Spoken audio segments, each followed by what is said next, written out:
তোমরা যারা ওয়েস্ট বেঙ্গল বোর্ডে ক্লাস 11-এ পড়াশোনা করছো, তোমাদের জন্য এই নোটিশ দেওয়া হয়েছে। পর্ষদ থেকে নোটিশ জারি করেছে। ক্লাস 11-এ রেজিস্ট্রেশন নিয়ে এই নোটিশ প্রত্যেকটা স্কুলেই এই নোটিশ পাঠানো হয়েছে। এখনও যেটা দেখা যাচ্ছে যে অনেক স্টুডেন্ট এখনও কিন্তু এই নতুন যে সিস্টেম, এই সিস্টেমে রেজিস্ট্রেশন করেনি। অনেক স্টুডেন্ট এখনও রেজিস্ট্রেশন করতে বাকি আছে। আগে যারা ক্লাস 11-এ পড়তো, তারা যারা এক্সাম দেয়নি বা নতুন যারা ক্লাস 11-এ উঠেছে, প্রত্যেককেই কিন্তু এই সেমিস্টার যে সিস্টেম হয়েছে, এই সিস্টেমে নতুন করে রেজিস্ট্রেশন করতে হবে।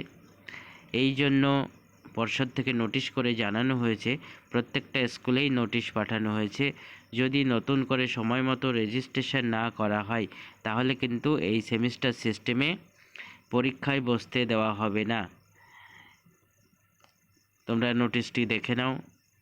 যাদের এখনও পর্যন্ত ক্লাস 11-এ সেমিস্টার সিস্টেমে রেজিস্ট্রেশন হয়নি, তোমরা যত তাড়াতাড়ি সম্ভব রেজিস্ট্রেশন করে নেবে। না হলে কিন্তু তোমাদের যে সেমিস্টার সিস্টেমে পরীক্ষা হবে, সামনেই যে পরীক্ষা সেপ্টেম্বর মাসে যে সেমিস্টার হওয়ার কথা, সেই সেমিস্টার পরীক্ষায় কিন্তু বসতে দেওয়া হবে না। তোমরা নোটিশটি দেখে নাও এবং তোমাদের বন্ধুদের মধ্যে প্রত্যেককেই নোটিশটি শেয়ার করে দেবে, যাতে সবাই সময় মতো রেজিস্ট্রেশন করতে পারে এবং পরীক্ষায় বসার সুযোগ পায়।